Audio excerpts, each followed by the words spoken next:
Howdy do, ladies and turds.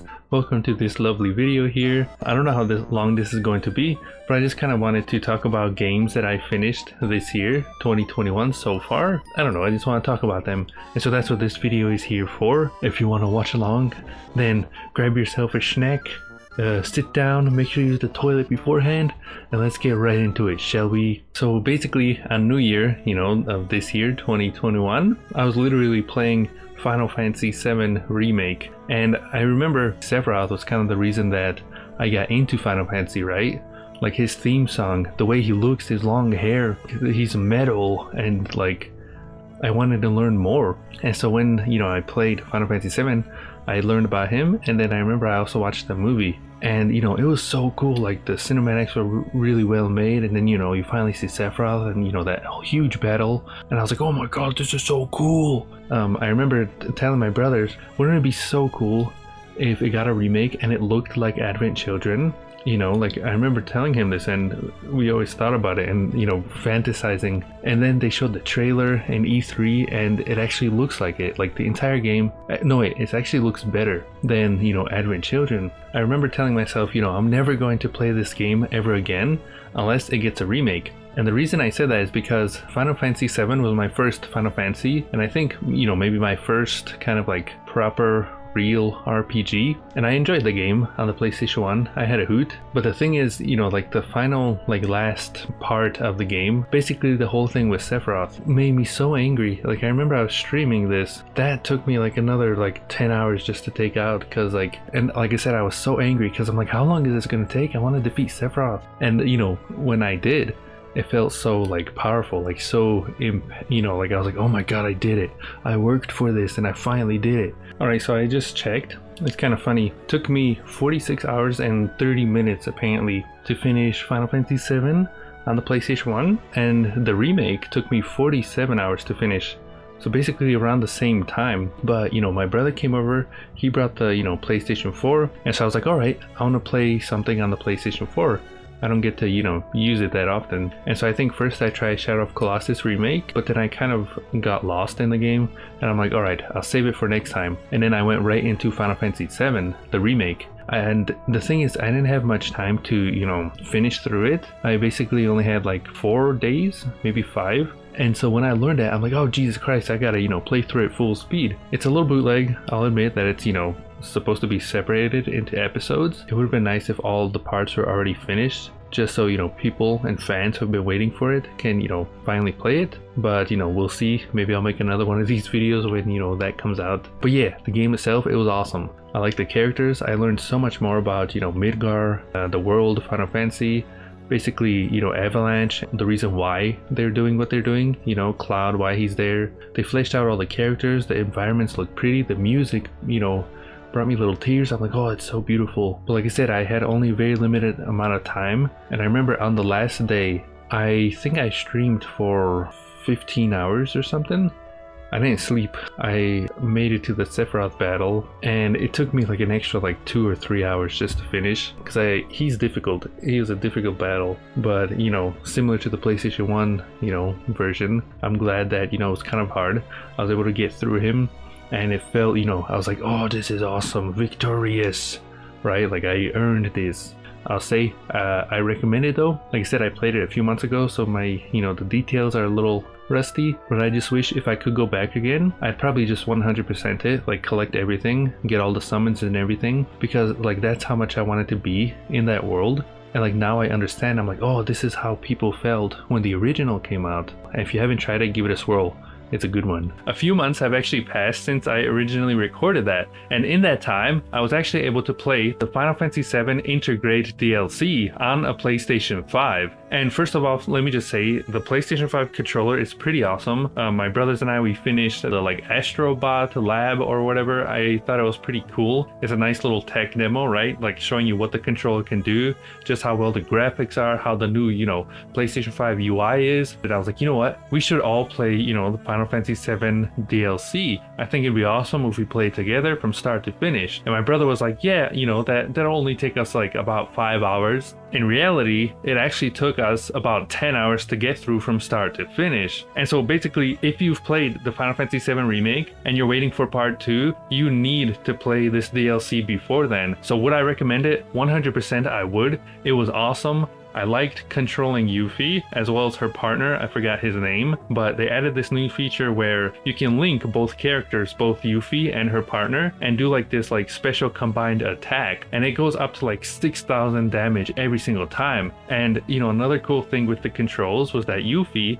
she has her Shoryukens. It kind of acts like in Final Fantasy 15, you know, where you can throw the like sword and you can teleport to it. So basically Yuffie has a similar move to that, and that was really useful for like an attack at a distance, right? Throw the Shoryuken, do some damage, bring it back, or you know, go jump there, do some more.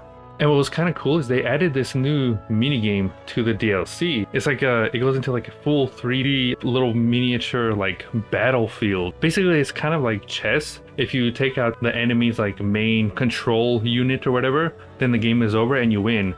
And one of my favorite parts of the original remake was collecting those music CDs. However, in this game, you can also buy these figurines of different, you know, Final Fantasy VII like characters, like enemy characters and whatever. And these figurines you can use in this little mini game, right? Because each figurine has different stats, or like it's part of a different group, right? Like one of them can be like a defense kind of figurine, another one can be more of like an attack, one can be like an aerial attack. And it reminded me a lot about Final Fantasy VIII and 9, where if you walk up to a random guy, you can ask him like, hey, you want to play this card game with me? And I'm glad that they try something new, and I hope people that play it, you know, enjoy it themselves too. And I believe there was also like 1 or 2 new summons as well. I know Ramuh was there, and that took me a while to do. You know, like I remember I was sitting there on the couch, right, and I'm trying to take out Ramuh. You know, Ramuh's this old guy with the, you know, lightning powers and everything, and I'm over there trying to hit him, right, like dodge, you know, his little lightning bolt or whatever. It hits the floor, causes an explosion. I'm trying to dodge, I'm trying to hit him, right? Like we're getting his health lowered. My brothers over there are like, you know, cheering me on, like, come on, you can do it, come on, come on. You know, I'm over here trying.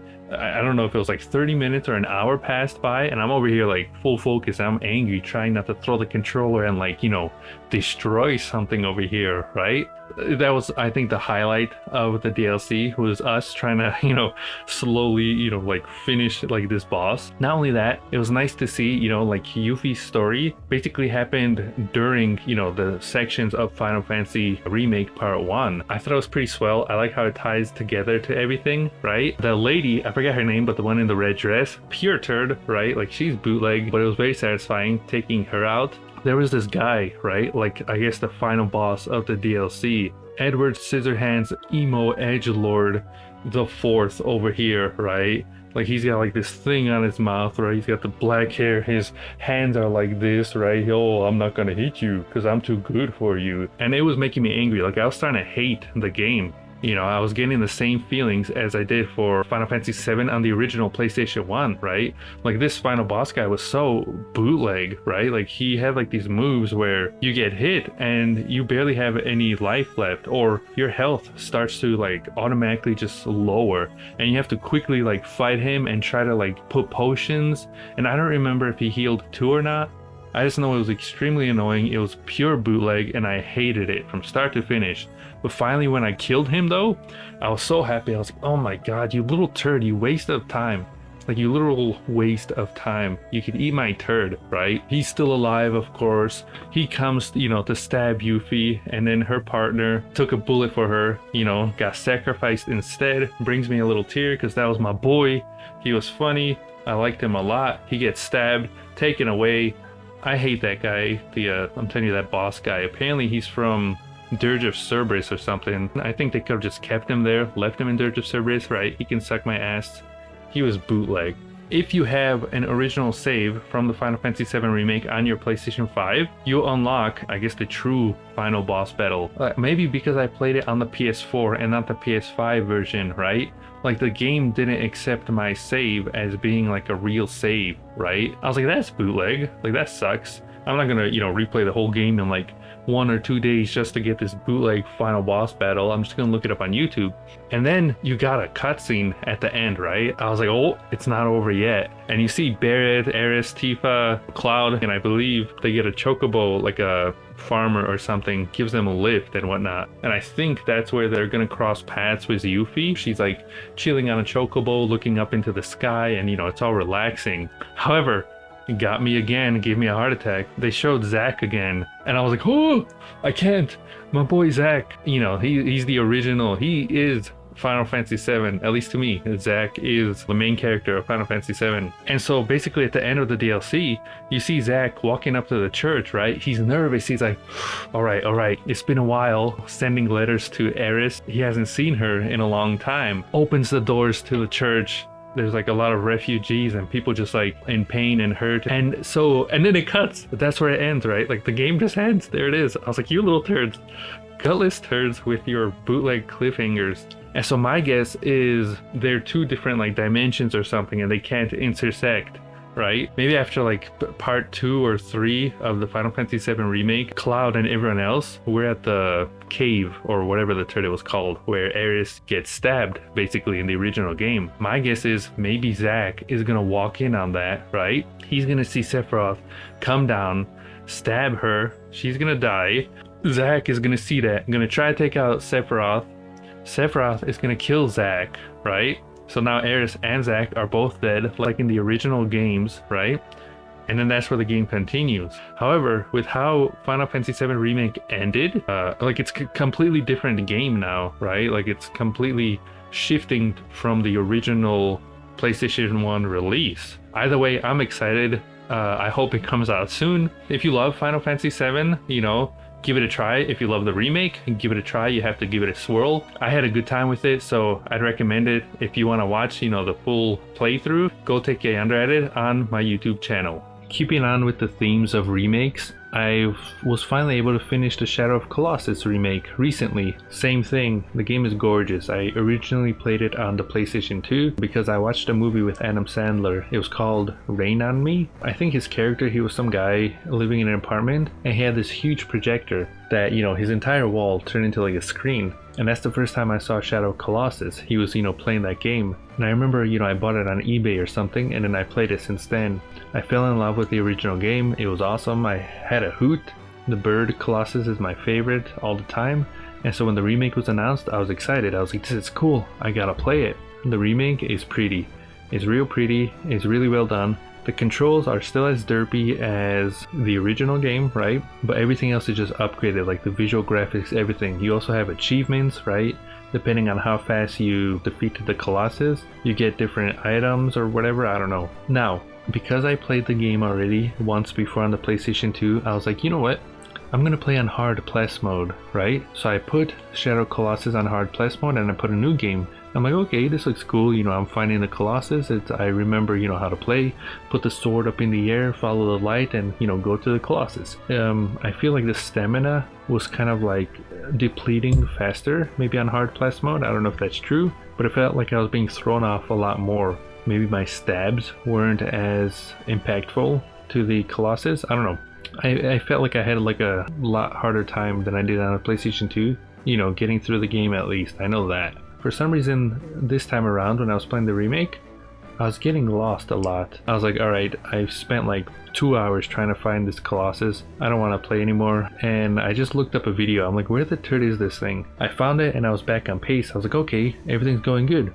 Same thing happened next. I was like, okay, where's the next one? I can't find him. Had to look up a video. I'm like, where the turd is he? Like, I was following the light and everything, but I was getting lost. I don't know if it was maybe because I was trying to finish the game all in one sitting, or if it was because I was playing in a hard plus mode. It was pretty, but like I said, I think playing on a hard plus mode might have like kind of bootlegged me a little. Like I said, it felt very tedious. By the time I finally got to the final Colossus, I just kind of wanted it to be over. Like, there were so many times I just had to look it up on YouTube or something, and I found that IGN, you know, like kind of like an explanation, explained the ending and how it, you know, connects to Ico and everything, and I was like, oh my lord, this makes so much sense. Like I have a new appreciation for this game. Like now I'm torn. I'm like, I still love Shadow Colossus. It's probably my favorite out of the 3. And this new ending, it's like a whole new perspective on this game. But at the same time, I wish I didn't really play it in, you know, hard plus mode, because it kind of was tedious and ruined a little bit of that magic for me. You know what I mean?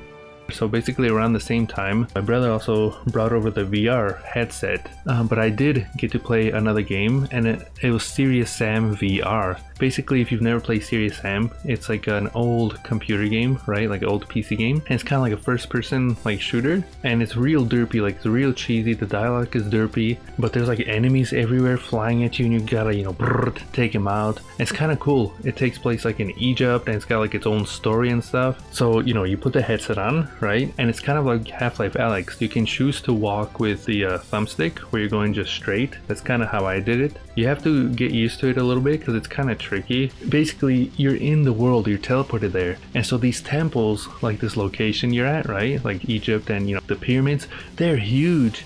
Like you actually see what these characters, you know, like the life-size versions of these characters. And I remember, I think it was like the first boss, or maybe it was like a secret boss or something with like 6 arms or whatever, and you're in VR, right, and you're looking up at him, you're like, oh my god, he's like 300 feet tall or something. It's insane. But yeah, it was cool. It was very responsive. It was very fun. I thought I was going to finish, you know, Serious Sam in VR, but like I said, I got a little dizzy, so I had to stop playing. My brother, he overheard me, and he's like, oh, I heard you say, you know, you have like an entire week with the VR and the PlayStation. And he's like, no, it's not a week. It's, you know, you only have like 4 days. And so that's what happened. I played Serious Sam, and then I'm like, oh, Jesus Christ, I want to finish Final Fantasy VII. But if you're interested, the Switch actually has the Trilogy Collection. I think you can play all 3 games with gyro controls and stuff, so I'm gonna have to give that a try one day. If you want to hear more about my thoughts, like I said, I streamed that game too. Look it up on my channel. Alright, so the next game I played took me by surprise. It's kind of just one of those things, like you hear the game is good and you tell yourself like, okay, I'll try it one day, but you know, you always have like other things to do, or you know, other games to get through, and you never do. And you know, it's called Dead Cells, and I'm glad that I was able to give it a try, Dead Cells, without really looking up anything, like any trailers or gameplay or anything, because I'm not really a fan of like rogue-like games, because it kind of feels like a waste of time. But Dead Cells is very addicting. I don't know how to say it. It's very, very addicting. But you're this character, and you're going through the game, right? And you start off, you're like, what the turd? Like, where am I? You're just kind of thrown into the world, right? As you're playing, you slowly learn more about the lore, if you find like secret hidden rooms and stuff. But it first starts easy, right? You get like some bosses or enemies and whatever, and every time you take out an enemy, you take their cell, and these cells you can use to upgrade your character or your weapons. You know, like you might be able to get an upgrade where if you die you get resurrected, but it, you know, it's only used once, and each upgrade has its own, you know, pros and cons. So you really have to decide, you know, every time you get hit, do you want to let out like a gas so it poisons the people around you, or would you rather, you know, get more health every time you parry an enemy or something like that? It's kind of hardcore. I have these weapons. I have, you know, a trap. I like the trap. I can freeze him, and if I freeze him, my weapon, it has buff. You know, every time an enemy is frozen, you know, like I have a special effect that happens, he bleeds out more or something like that. And it was so cool. Like the amount of combinations you can do in this game is crazy. Or you can keep your cells and just kind of hoard them, and if you make it long enough, you know, after like 4 or something levels, if you survive that long, you get this guy. He actually drops like more rare items or something. You're lucky if you can even survive that far. You have to decide, do I want to save these cells? Do I want to risk it?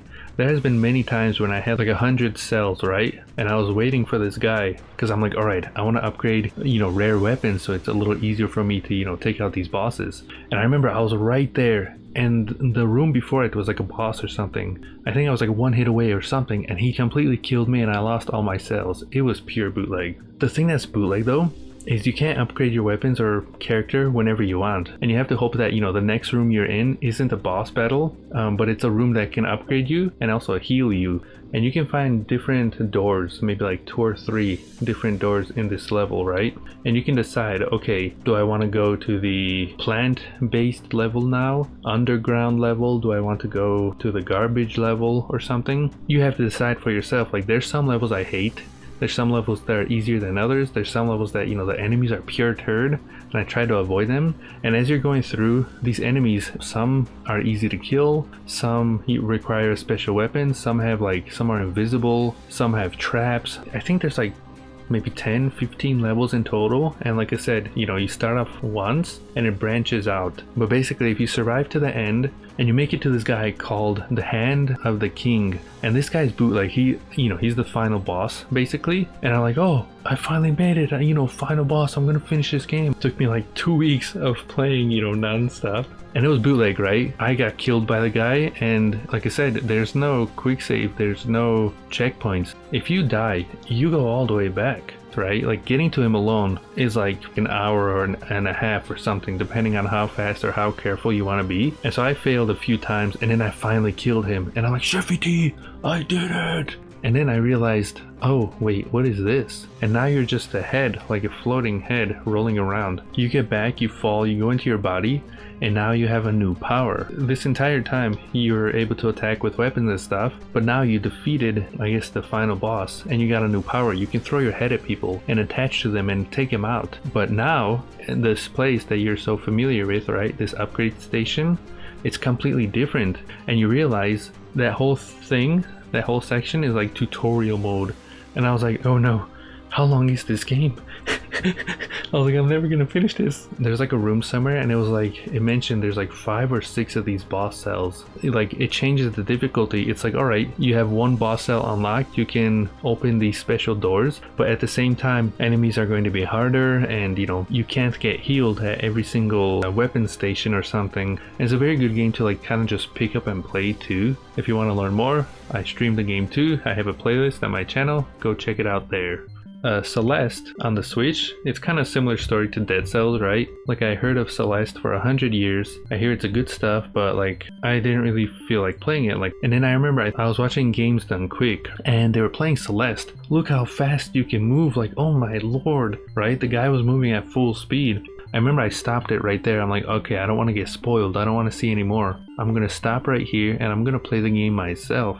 And the story of Celeste is because the developers entered a game jam, and it's kind of like a competition, like make a game as fast as you can under like certain requirements and rules. So something like, you know, make a game in under 3 days from start to finish. And they realized, oh, this game is cool, we could make this into a full game. And that's exactly what they did, and then, you know, Celeste was born. And so when you're playing, you know, Celeste, you can actually find, it's a little Easter egg, you can find this Pico machine. I thought Celeste was like, I guess like Super Meat Boy kind of, right? But it was so much more than that. Like the story of Celeste, you know, like never give up and, you know, do your best, you know, you can do it. Like, it made me cry. You know, like I said, I'll make a video on Celeste one day, but I'm not here to talk about Celeste. I'm here to talk about the sequel, Celeste 2. So basically, I think it was like 4 or 5 year anniversary of Celeste, you know, when it was first released. And so the developers, they randomly released Celeste 2, right? It only took me maybe like an hour or something to finish. It was still very difficult. There was also strawberries to collect, you know, kind of like in the similar Celeste. You had like a new character,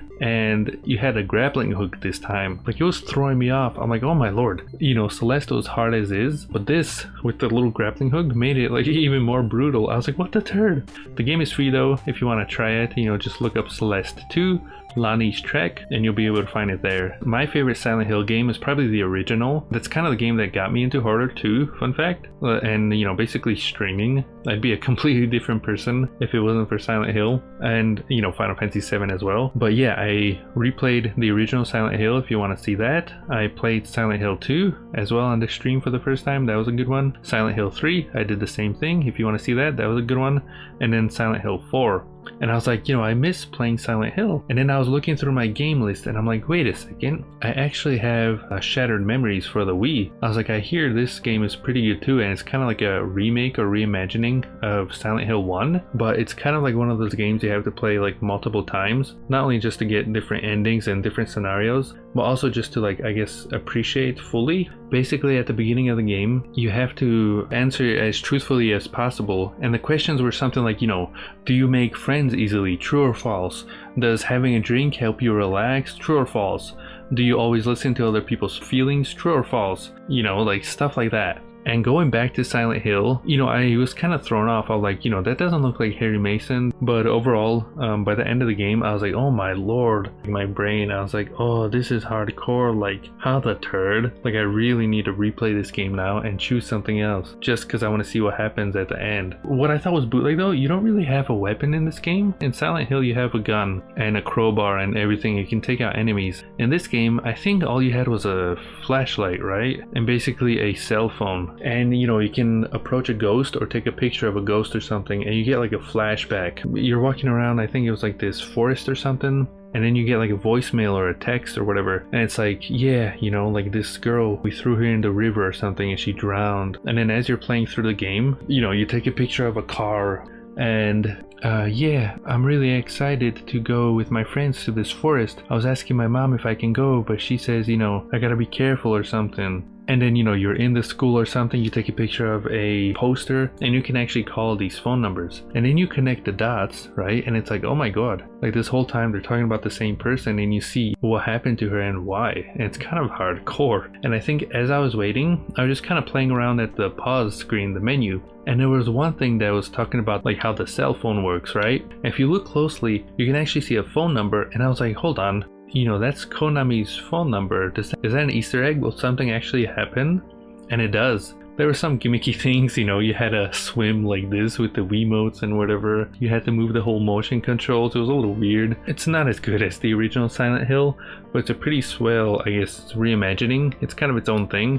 I enjoyed it for what it is though. I don't really like the whole new Super Mario Bros. I enjoyed the pixelated Marios for that, like the side-scrolling. And then the open world Marios, I like for them to be all 3D, kind of like Mario Odyssey or Sunshine or whatever. You know, when the Switch came out and they started porting Wii U games like Donkey Kong Tropical Freeze, Breath of the Wild was kind of one of the first games, Toad's Adventure or Super Mario Bros. U or some turd. I was wondering, I'm like, where's the better game, right? Where's Mario 3D World? And so, you know, people are thinking that, you know, maybe Nintendo purposely waited a few years first because Mario Odyssey was kind of still fresh and didn't really want to confuse people. And so I was like, oh, they're breaking it over.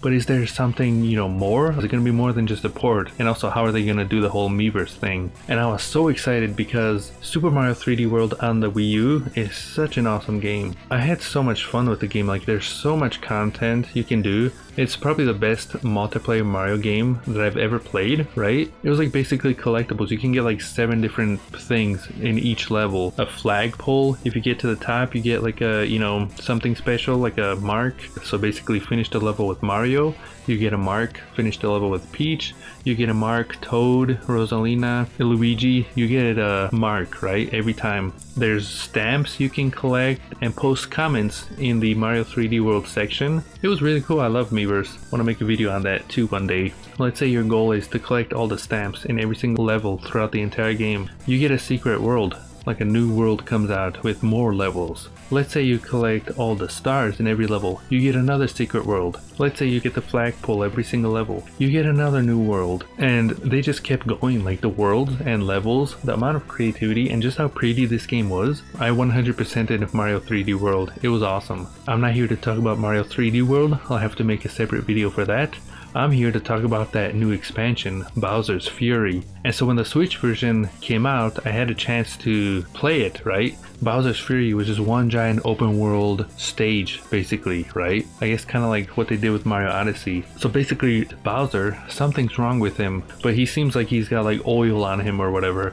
And he's evil, right? Like his hair is full red and he's blowing fire and he's huge. And then there's like metal music in the background and I'm like, oh, this is cool. Every single different section of this giant like map is kind of different. It's like its own level, and each level has like these cat stars or something. And as you're doing different stuff, like different tasks, like let's say defeat all these enemies or collect, I don't know, all the red coins or whatever it was, you get a cat star. And as you're doing this, in the background you can actually see Bowser. He's kind of sleeping or something and he's slowly spinning, right? And as you're going, maybe like 10 minutes later, he's slowly rising up, and after a while he goes all the way up, spins full speed, and then he wakes up. So now, you know, you're kind of running around, but you also have to use Bowser too. So he can shoot like fireballs at you and whatever. And there's certain sections in these levels that are like only he can break with his fireball. It's really cool. Not only is it awesome in its own way, you still have an entire game to play, Super Mario 3D World itself.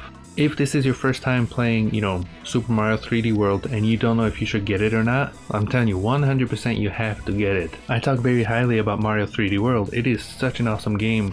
And if you have a Switch or a Wii U, 100% you're gonna get your money's worth every single time. It's good stuff. On Christmas, I think it was like 2 years ago or something, the old hag actually gave me the Genesis Mini, and I'm like, oh, this is so cool. Like, I never had the Genesis growing up. I'm not really familiar with the games, but it was, the internet ran out. And so I asked Chevy T, I'm like, hey, do you want to play some Genesis games with me? We had snacks, I don't remember if we had pizza or something. And I put on, Ghosts and Goblins. And we were playing it and I found out that it has co-op. I'm like, wait, this is cool. So basically we kind of, when one person died, player 2 goes. It took a long time to, completely finish, but it was a lot of fun. It was challenging, it was hard. We got the true ending, right, where you have to play through the game first one time, and then you have to replay it again a second time, right? So I remember, we also gave the Super Nintendo version a try. I'm not really a fan of it. It feels like it's like two completely different games. And so they announced Ghosts and Goblins Resurrection. I saw the trailer and my first thought, I was a little bit worried. I was like, oh, it looks like the running speed is kind of slow. Like, are they basing this on the Super Nintendo version? So I basically played Arthur the entire time, and Chevy T played as this little ghost following you around. So you can have, the shield ghost, which, can shield Arthur and take out enemies with his shield. Strong ghost, which can lift Arthur and put him over spikes and stuff. We use that guy a lot. And then there's also a bridge building ghost. It's an easy way to like exploit, like the bosses, kind of take him out. And like I said, Chevy T, his, skills as player 2 saved my life. My jumping skills and, throwing and depending on the weapon also saved my life. But at the same time, teamwork got us through the game. Depending on the difficulty you have, Ghosts and Goblins, you get hit twice and you're dead. And you gotta restart from the last checkpoint. At first we tried like the hardest, which I think was like night mode or something, and we made it pretty far, but we just couldn't do it. At some point I'm just like, Chevy T, if we want to finish this game, we gotta lower the difficulty. It was still fun, we just wanted to play the game fun, not to, to kind of like hardcore rip our hair out. We tried, but we couldn't do it. But I like what they did. They kind of combined Ghosts and Goblins on the Genesis, as well as the Super Nintendo and PSP, and they put like the different levels and worlds and they put them all together. What's cool too is you can get different upgrades. So you can get like a thunder attack, you can get Transmografrog where all the enemies turn into frogs. You can get like a Medusa one, which is good against flying enemies where every enemy turns into a stone. Luckily though, there's an upgrade that lets you run faster. It's a little bootleg that, the upgrades, you have to wait for them to recharge. And yes, to get the true ending, not only do you have to finish the game twice, you have to collect these purple sphere things. There's like these special treasure chests that you have to find, and then this portal opens somewhere around you. You jump into this portal and it's kind of like a challenge mode. You get like this room. Kill all the enemies on screen, survive 30 seconds, don't die or something. And so each of these levels have like a little different, challenge mode. We took out the boss, took out the, was it like a giant demon guy? And then we took out the true demon guy boss, right? And it was fun. I liked it a lot. We had a lot of fun. It was a very difficult game. It was very hard, but co-op made it a lot of fun. The thing that made me really happy was actually when we were watching the credits, we saw a logo, very familiar, Whoopee Camp. They made one of my favorite PlayStation 1 games, Tomba.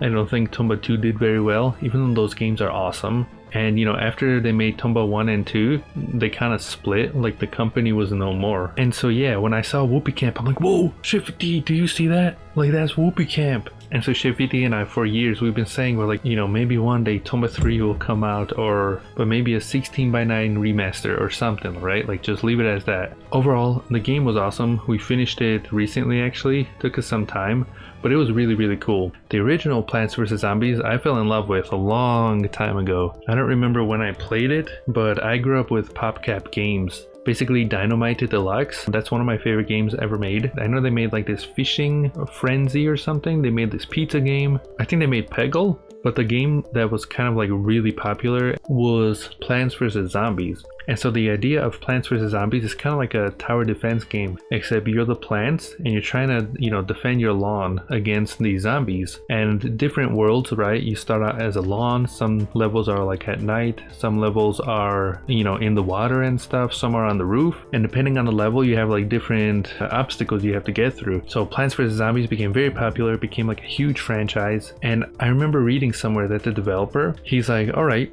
I'm ready, you know, to make Plants vs Zombies 2. But I think EA bought PopCap Games, and basically they're like, the sequel is going to be on a mobile device and we're going to fill it with microtransactions. How's that sound? And the developer's like, you know, up yours. And so they removed him, they kicked him out from his own game. And so that's always left like a salty taste in my mouth.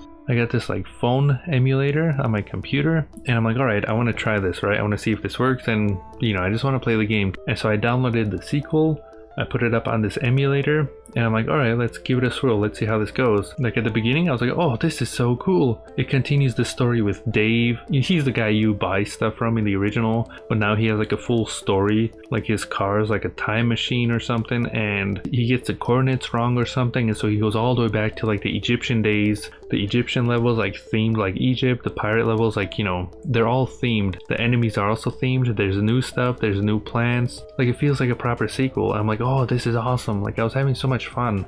It still feels like Plants vs Zombies. It feels like a sequel. It's still a tower defense game. But the thing that bootlegged me was I'm just playing the game, right? And then just out of nowhere, you're forced to watch an advertisement. And then once you do that, it's like, oh, you'll get 100 gems or whatever. It makes you want to play more, right? Like you can probably play through the whole game without buying anything, but it's very difficult. Not only is it kind of fast paced, like it's kind of hardcore, but they put so many enemies at you at once. Like they purposely make it difficult. I think every time you lose or whatever, they're like, you want to boost here, you know, just pay $100 to get, you know, gems or something. I hear that, you know, to remove all the ads and stuff, you can play in airplane mode and get like an ad blocker or something, but I haven't really tried it since I've played. It's bootleg, like they kind of bootlegged it, and I'm really sad.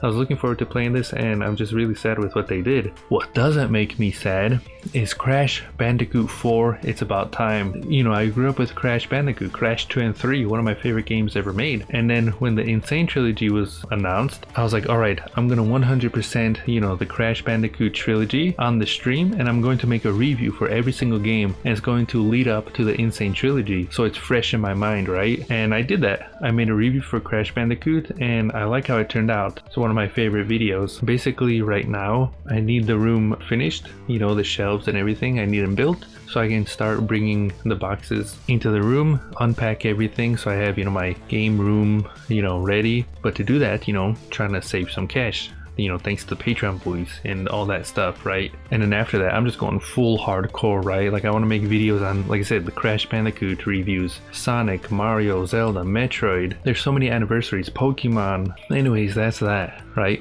Crash Bandicoot 4, right? I'm a huge fan of Crash Bandicoot, and so when the fourth game was announced, like the trailer, I'm like, oh, I hope it's good. I really hope it's good because it looked awesome, and I'm like, oh, this is so cool. I really want to try it. The art style looks cool. I like the different characters you can play as. Tawna's returned, Dingodile, Cortex. I'm like, what the turd is this? And so I had the chance to play Crash Bandicoot 4 on the Switch. It's very well optimized. I haven't noticed any slackage or anything. The thing that's bootleg though, collecting the gems are pure turd. There's like 7 different gems to collect per level. Collect like 40% Wampa Fruit, you get 1 gem. Collect 60, get another 80%, and get a third one. Collecting all the boxes in the level, that's another gem. The boxes themselves are so bootleg, oh my lord. Some levels are fine, right? You can collect them easy. Some of them though are hidden in like such a bootleg place where you wouldn't even think about, right? Like off screen, you have to maybe go to a specific spot, or like sometimes you have to walk towards the camera. And when I look up videos, I'm like, oh my god, I would have never seen that. It's evil. What is it? Sometimes you get a color gem, plus sometimes you have a flashback tape. You have to basically survive from the start of the level all the way to this tape without getting hit once. Oh my lord, these tapes are some of my favorite parts in Crash 4. Not only are they difficult, but they actually kind of tell a story. They actually take you back to, you know, when Cortex and Crash Bandicoot first met, and you know, they're training. He's talking about like Wumpa Fruit, how Crash really likes to eat it. He gets him like a birthday cake. Like that final tape is the same day that Crash Crash 1 like came out apparently. It's such a really cool like reference and like kind of a nice moment. Also a no death run, and they're called insanely perfect runs. And that's kind of like the no death run in Crash 1. Collect every box and make it to the end without dying even once. Then you'll get the insanely perfect badge. Right, I found it on accident and I was like, what the turd is that? I had to switch cameras. The other one ran out of batteries. The quality might not be as good on this one, but you know, it does the job. You know, on top of all those gems I just mentioned, there's also the survival ones. You have to make it to the end of the level without dying more than 3 times. Every single level has an inverted mode too. The inverted mode feels a little bit like a gimmick, maybe like a last minute add-on, just so it doesn't feel short, kind of just to like lengthen it out a bit. Every inverted level has a mirror mode and it has a special filter so it looks different. So let's say everything is kind of drawn like a crayon, right? Another one is like it's black and white, but if you body slam or, you know, spin, you get color. And let's make the players collect all the gems again, like redo everything, and hide the hidden gems somewhere else. And every single level, you can play as Crash, you can play as Coco. It's just one switch of a button. They basically have the same, you know, same moves. So Crash can double jump, he can do the body slam, he can do the slide, which is awesome. Then you start meeting the masks. Lani Loli changes through dimensions. He's voiced by Invader Zim, which is awesome. There's a mask for slowing down time. There's one that makes you like spin like crazy. And then there's another one that like flips gravity. It's so cool. And then as for playing as the different characters, you know, they're like, yeah, this isn't Tana from, you know, your dimension. This is Tana from a different dimension. So she looks completely different, right? She's kind of like a punk. These camera angles that they do, I swear, you just see Tana's cheeks half of the screen, I swear. She has a double jump, but she also has like this like body slam kind of thing, like an attack or whatever, I don't know. And then she also has like a grappling hook to like stun enemies or, you know, take them out. Or you use the grappling hook to go from one side of the level to another, like these special portals. It's really unique too, like it's a different way of playing, you know, Crash with Tana. The next character you got is Dingodile. He's one of my favorite, you know, bosses in the game, but they brought him back and it's cool. He's so fat though. In this game he is so chunky, and the way he moves is funny, is kind of like waddles. Basically he's retired, he's opened up his own diner, you know, he's just living the life, having snacks. But some enemies came out of nowhere and blew up his diner, and he's trying to find out who it is, like trying to get revenge. And then he falls into one of those like time rift portals, and that's how he's kind of sucked into this. I like his spin. He basically has kind of like a, you know, same spin attack but with his tail, kind of like Crash. His gimmick, he has kind of like Luigi's Mansion, so he can suck in TNT and shoot it out at enemies or like barricades and stuff. It's really cool. He also has a double jump too. He kind of like floats in midair and then shoots up a little bit. I found Dingodile's world. Those are some of the hardest levels I've played, especially trying to collect all the gems. Oh my lord. After Dingodile, I just got Cortex. I like how they portrayed him in this game. He's really funny, but his controls, oh my lord. So I have to remind myself, oh, he doesn't have a double jump. What the turd is this? Instead, he has one jump and then he has this boost. It's like this, he does like a headbutt through the air for like a few seconds, and he can shoot any enemy and turn them into a block. If he shoots the enemy again, they turn into jelly, and so he can bounce. Like, I don't even know how I'm going to survive the no death run with Cortex's levels, cause oh my god. Either way, the game is awesome. It's such a huge love letter to, you know, the Crash franchise. The developers definitely are fans, right? There's things in there that I've seen from like Wrath of Cortex, little references from like Twin Sanity. There's characters in there from Crash Team Racing you never thought you'd see. The story is fun, the characters are awesome, the interactions are cheesy, the gameplay is top notch. I think it's the best Crash game that's come out since the original trilogy, you know. As much as I love Wrath of Cortex. However, if you're leaving to the map, you leave the level, you go to, you know, out of the map and choose another world or something, that does take some time to load. I don't know, I haven't timed it, but it does feel kind of long, like Sonic 06 kind of level loading. But yeah, overall, Crash 4, It's About Time is awesome. I want to talk more about it in a review, like I said, once the whole room and everything is ready. But if you're interested in seeing my playthrough, then take a gander at that on my channel as well. This next game is kind of weird. I don't know if I can even show footage of it on YouTube. And I was just looking through, you know, Steam, because I was like, oh wait, what is this? It has a feature kind of like Parsec, where if one person owns a game, your friends can join in as long as the game supports it. And so there was a list, there was like a sale, it was like, you know, Steam Together sale or whatever. And I think the game was like $1 or something. And it's called Genital Jousting. I showed the old hag, I'm like, oh my lord, look at this. There's a game about schlongs and it's 2 players. It's kind of like a co-op game, right? Like a couch co-op, local or online multiplayer game. But you're John and you're a schlong living in an apartment, and I guess you realized that it was your 10-year high school anniversary in like a week or something. And so the entire single player, you spend that entire week trying to get a babe, you know, so your buddies from high school or something can be impressed. It's all over the place. You're like, say you're a schlong and you're talking to other schlongs. You have a butthole. You drink beer by putting stuff in your butthole. I don't know what else to say. You know, people had Grand Theft Auto. I didn't really like Grand Theft Auto. It wasn't really something I played, but Mafia was kind of my Grand Theft Auto. And so when I heard, you know, Mafia was getting a remake, right? I didn't know anyone else actually knew about this game. I'm really excited for this. You know, I want to see what they changed and how much I remember. And, you know, it's not the fanciest thing, but for the first time I was able to build myself a computer. I was just like, all right, let's see how this works. Like, let's see, you know, it was bootleg building it first of all, but I was just happy I got it to work. And so I wanted to play Mafia to, you know, really test it out. The game is pretty. It is so cool. Everything is like voice acted. The cutscenes, I was like, oh my god, this is insane. I was playing the remake. I was enjoying it a lot because I was like, this is so cool. And then I took off my headphones, right? And I'm like, what is that sound? The fans are going at full speed. And it's really loud. Like, I guess it's using a lot of, you know, power and just going crazy. And so I'm like, okay, like, you know, I'm kind of worried. But hopefully, you know, it works. Hopefully nothing's bootleg. I put my headphones back on and I'm just playing the game. I'm having a hoot. I'm driving around, right? I'm doing a mission. I'm like, oh, this is cool. It's like in the toddler days, you know?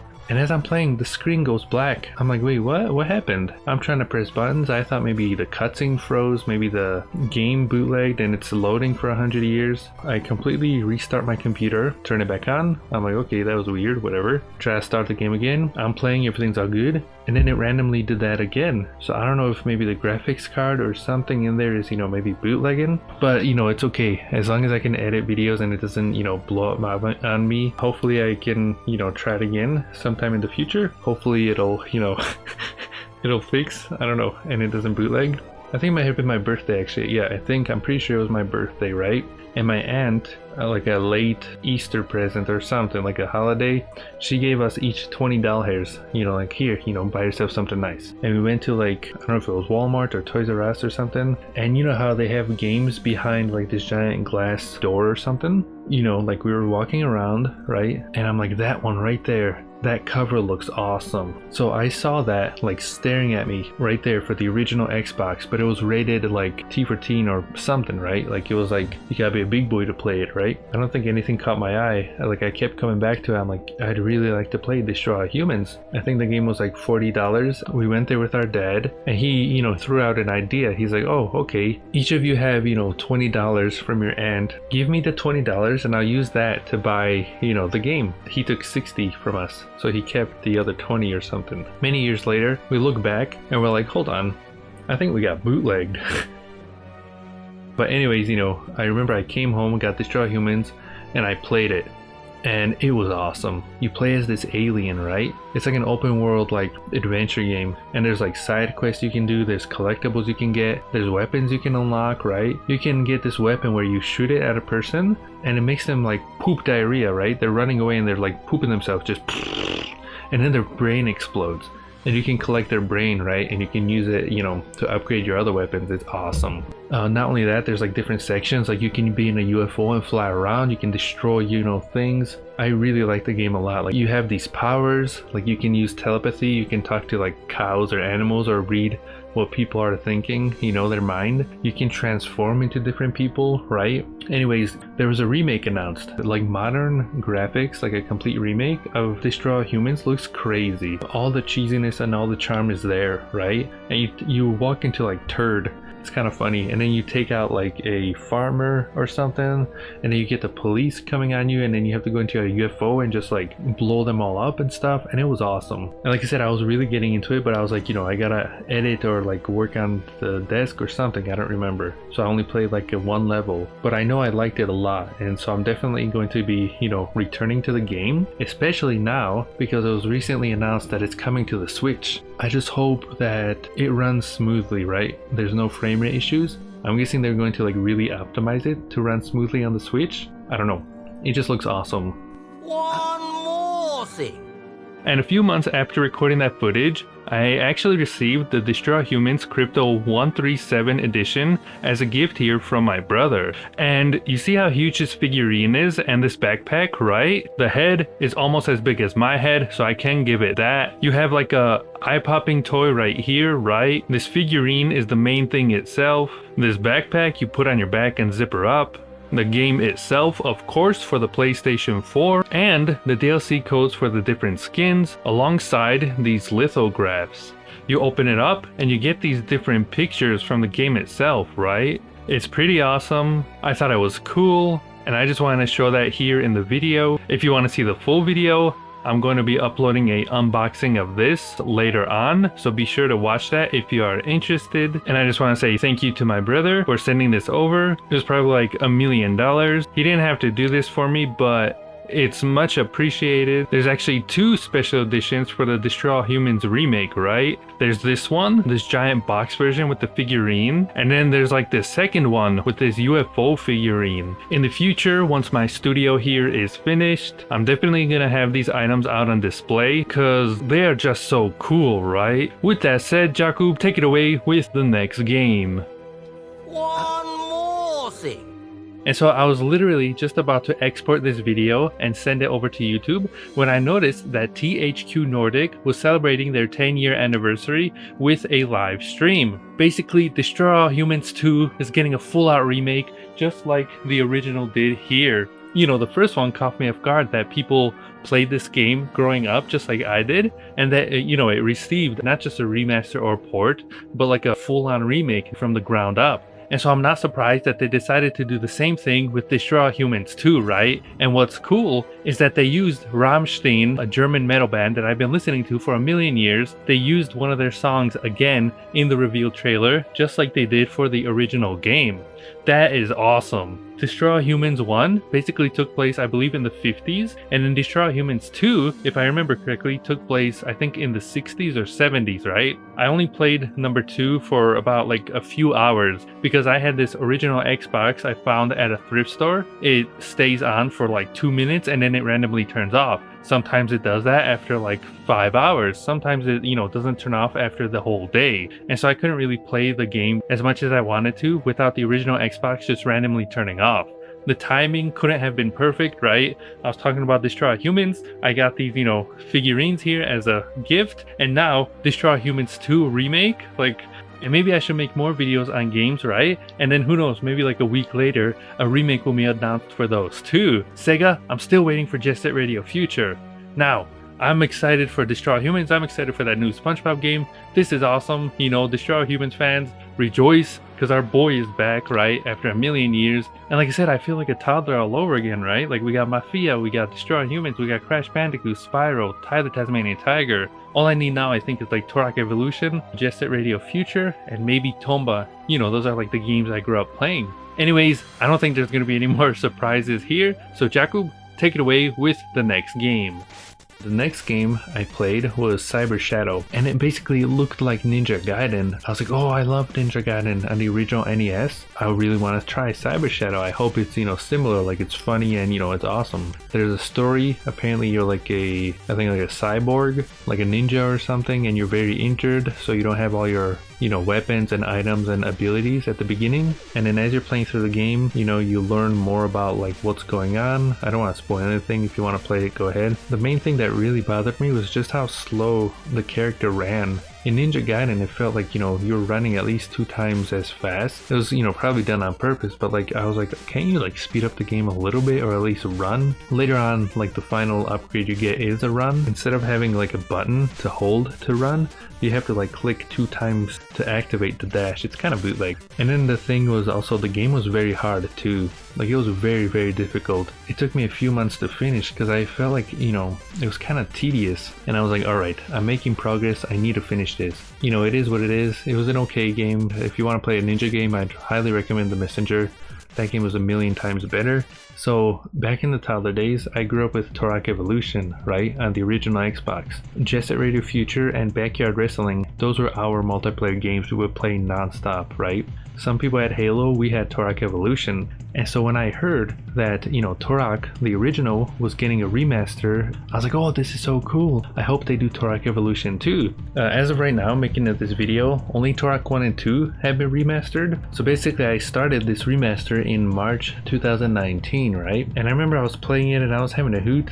And I think there's only 8 levels in the game, but the way it works, these 8 levels are huge, right? So it's like one giant open world level, and in there's like a million things you can do. You can take out enemies, you know, find different weapons, get upgrades and whatever, you know, armor and all that stuff. But your main objective in Turok is basically to find keys, and you do that in every single level until, you know, you have all of those keys, and then you make it to the final level. I was having a hoot, right? I streamed it, I was having fun. I was like, oh, this is so cool. Especially because the remaster on the Switch, you can use gyro controls. If I move the camera up or down like this with my hand, like physically with the Joy-Con, the camera moves like this as well. So controlling like a bow and arrow or something or a gun is really cool when you're, you know, playing like that. It's awesome. And it's cool because it's like widescreen, it's, you know, improved controls. You don't have to use the Nintendo 64 controller, which I know a lot of people don't like. I did find myself running out of ammo sometimes. Some of the bosses are a little weird. There's a guy with like a van or something, right? There's like this mantis creature, you know, where the dinosaurs and all that stuff. But then very quickly I started getting lost. Like the moment I had to find all these different keys, I was lost. And so for the next basically 2 years, sometimes I would make a little progress, but every time I looked it up, you know, like a walkthrough or something, they're like 50-minute long videos, and I don't feel like watching a whole 50-minute video just to find out what I missed or where I need to go, or just text, just reading, like, you know, start here, go left here. After a while I just got really confused and I'm like, you know, I might never finish this game. And then, you know, after finishing Cyber Shadow, I was like, you know what, that game was a little tedious. Shadow of Colossus, same thing, was a little tedious, but I looked up, you know, a guide, like help, where to go, and I finished it, and I was on a roll. I was like, I'm close to the end of Turok. I think I can do this. If I don't know like a guide, let me see if I can find a map where these keys are located on the map and see if I can make my way there. I found like this website. It's this really random, it's like a fan-made like blog or something from like 2004, right? I don't know where these maps came from, but I think it was on Nintendo Power. The map was divided into different sections, right? Different parts.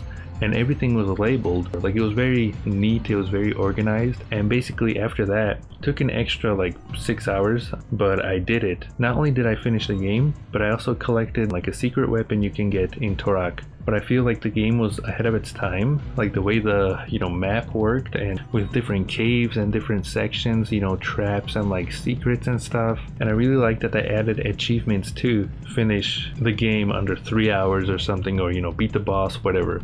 Not only that, but they brought back the cheat codes. And then once I beat the game, I activated some cheat codes, and it was really funny. There's like a dancing one, which makes, you know, the lights go to like disco mode and all the enemies are dancing and stuff. There's one where they have like a big head, which is kind of cheesy. There's one that makes you fly around. I wish you could fly the whole game, because that would have saved so much time. You just flying through the levels. Anyways, Turok was fun. I really like the remaster. I like the controls, but it was very confusing. I don't know how long the video has been going on for already. I think I've been recording for like 3 hours. Jesus Christ. A quick update here, I actually managed to finish Prince of Persia a few days after I recorded that. I found out that, you know, the story, basically it's like Jafar, he's trying to take the lady, and so he's like, oh, come here, marry me, and, you know, we can be together, and, you know, I'll take the land, and you'll be rich, and all that stuff. And then he puts up a timer, 60 minutes to be here, if not, then you're mine. And I also found out, I was doing some research, but in the options, you can, you know, choose if you want to use quick save or quick load, if you want to use, you know, different like bug fixes and stuff. That's all up to you. I don't think I would have been able to finish this game without quick save or quick loads, because it's pure turd, right? Every single level is, you know, there's a trap, there's a door closing, there's spikes or something, and most of the time you're basically fighting the controls, right? Like you tell the guy to jump and he doesn't jump. You know, if you're half a second too late, he falls down a cliff and dies. And the worst part is there's no like checkpoints in this game. If you die, you have to go all the way to the start of the level, basically where you began. It was kind of tedious, but with the quick save and quick load, it was 2 seconds. I'll admit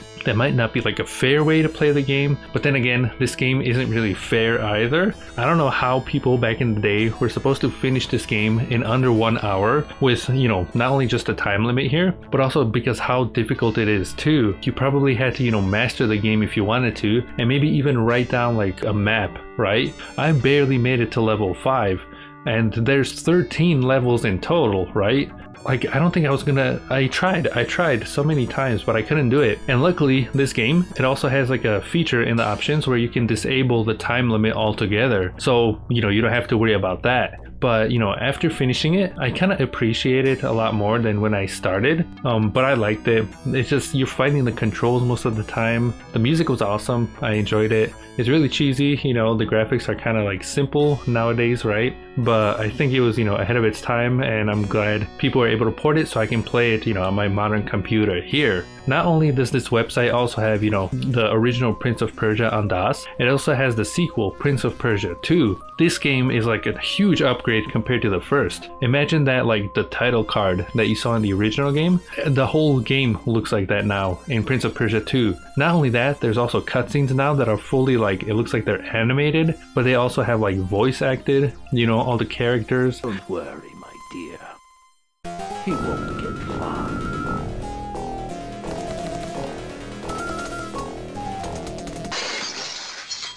But you kind of just start the game, you're thrown out a window, and immediately you're put into battle. Hello? Yeah. I mean, I have snacks over here, but... Yeah. Interrupted by Shifty, wanting snacks, of course. You know, the first thing you do, you have to take out a guy with a sword, right? Like, you're right into a battle, just literally thrown into a battle. And I'm trying to figure out, how do I control? WASD's not doing anything, the arrow keys aren't doing anything. I'm like, why can't I play? I swear, for like 10 minutes, I'm trying to press all the buttons and figure out how to play. I didn't know what I was doing. I had to look up an online manual, and it's like, you gotta use, you know, the numpad, basically, right? Instead, I used a controller here. I have it connected to the computer, and basically I mapped all the buttons to that. Take out the first guy, run, get killed right by the second guy. I'm like, oh geez, there's multiple dudes. Take out the second guy, run, there's 2 more dudes, and I'm like, oh my lord, there's guys everywhere. They're all trying to take you out, you know, they're on the roof, and you're trying not to get bootlegged. And just a, you know, quick tip here, I'd recommend standing here and, you know, just watch what happens next. They basically run at you, they go onto the building, and they automatically fall to their death. So you make a run for it, right? Down the dock, this guy's chasing you, you're going at full speed, and you see a ship slowly like drifting away. I'm running off the dock, I jump, I grab the boat, and you climb onto the ledge, right? Basically, you're on the ship, you get another cheesy cutscene, right? Shipwreck, it's, you know, falling apart. Somehow you appear on the beach. However, going to the left, there was some quicksand, and then like a boulder all the way to the left with a skull on it. And I'm like, that looks very suspicious. I try jumping over, I fall into the quicksand, right? I'm like, okay, that doesn't work. Maybe if I run and jump over. Like, I went back to the beach, I'm like, am I doing something wrong? Like, am I supposed to press a button or something? Like, what am I supposed to do here? I'm just standing here, right? And just out of nowhere, out of the quicksand comes out like these blocks, right? Like 8 different blocks, and one of them has a skull in it. And I'm like, what the turd is that? I'm trying to climb the rock, right? This boulder, nothing happens. I hit the boulder, I fall back, and I go into the quicksand. I'm like, oh my lord. Next time I was like, okay, maybe you're supposed to take out all these platforms, but leave the one with the skull. I did exactly that.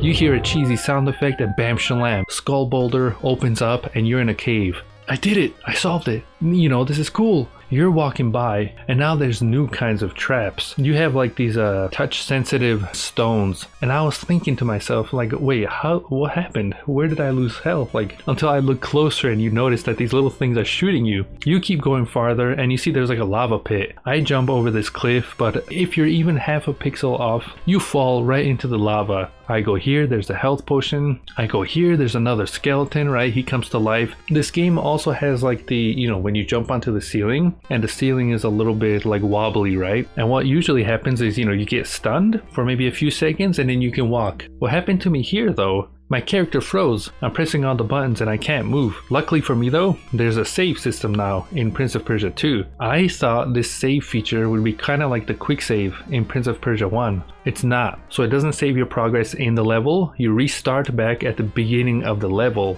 And I'm like, I don't want to spend like 30 minutes trying to make this progress only to die and restart all over again. I want to play the game, I want to experience it, but I don't want to waste my time. Unfortunately, the original, you know, DOSBox doesn't have a quick save feature. So there was one called like DOSBox X or something, right? I'm like, okay, this one apparently has quick save. I downloaded it. I walked a little bit to the left, put quick save, quick load, and it worked. I'm like, oh, that's cool. However, I found out every single time I quick load, the sound effects disappear. And you know, I still hear the music, but the sound effects no longer play. And now, if I quick load, you know, maybe too fast or maybe too many times or something, the game crashes too. You know, I don't want to deal with this bootleg, but unfortunately, play the game how it's meant to be and suffer through, right? Memorize the maps and all that stuff. Or use quick load and quick save thing, right? But you know, don't get the sound effects. Or try the Super Nintendo version of Prince of Persia 2. Apparently they removed the voice acting on the Super Nintendo port, which is understandable. However, the game, something's wrong with it. As you can see from the footage here, it runs at like full speed. Doing the jumps, you know, was hard as is, but doing them like this is pretty much impossible. Titties, you should be ashamed of yourself for making such a horrible port. There was a Genesis version available too of Prince of Persia 2, but it was cancelled for some reason. Fans, however, remastered it themselves, and it's pretty awesome. It stays faithful to, you know, the DOS version as close as it can. And even though, you know, this version I can use quick save and all that stuff, I really like the cutscenes and, you know, the voice acted. Like, it's so cheesy that like the DOS version, at least for me, is the only way to play. And luckily for me, about 1 or 2 weeks after I recorded that footage, the DOS core was made available for RetroArch. And so I mapped a hotkey to, you know, quick save and quick load. I gave it a try, and now I'm able to play Prince of Persia 2 with quick saves and quick loads like I did the original. But literally one day after that, I found the original Prince of Persia on the Game Boy. I haven't tried this version, but hopefully it holds up just as well as the version I played on the PC. And I'm gonna cut it there, alright? There's a lot more, you know, handful of games that I've actually played, you know, Theme Hospital, Jurassic World Evolution, Mega Man X2, like a million more that I played. And, you know, the longer it takes for me to edit this video, the more games I play, which means I have to re-record, you know, more sections at the end, which, you know, increase the length of this video. It's already an hour long. It means I have to edit more, and then the cycle never ends. So I think from here on out, I'm glad how this video turned out. You can hear me, I was clearly tired. I was recording for 4 hours, right? Somehow I edited that down to 1 hour, but I was recording for 4 hours. And I think in the future, instead of making these long videos, right, I'm going to, you know, just focus on one game and, you know, talk about it there. Because it's much different talking about these games like that I played months ago, because it's not fresh in my mind. I don't remember every detail or the stuff that stood out to me, right? Because I recorded that footage maybe like 2 or 3 months ago now, and only now I'm finally finished, right? Compared to like, let's say right there when I was talking about Prince of Persia, you saw how like excited I was and how much like passion I had in my voice. Like, that's what I want with every single game. Not me being tired, you know, trying to remember stuff. As you heard my voice, you can hear it, right? Like, yeah, I'm tired. Anyways, I think I've talked enough. Like I said, if you like this kind of video, give it a thumbs up. Tell me in the comments what games you're excited for, what games you would like me to make videos on, you know. And if you believe in me or my videos, then I would appreciate it if you join my Patreon, or, you know, send a donation my way or anything, so I can finally finish my game room here. It's been a struggle for the past 4 years ever since we moved, right? My boxes have still been in the garage and everything, and I'm trying to bring them in, unpack everything, and just get back to where I was back in like 2017, right? With the crash reviews and everything. And that would be awesome, because I'd really like to not only, you know, bring the shelves in, I also want a upscaler, right? I want to use my old consoles, be it NES, original Xbox, where it takes the footage from the original consoles, it puts it into the upscaler, and it professionally upscales it to like 1080p or 4K without being all blurry and stuff, right? But all of that stuff kind of costs money. I appreciate, you know, the Patreons and people that believe in me right now that are helping me out. But if we can get more, then, you know, this process can go by a lot faster. So, ladies and turds, I think I've spewed enough. Thank you for watching. I hope you enjoyed this video. Come watch my other videos. Subscribe to the channel, of course, you know, if you want to see more.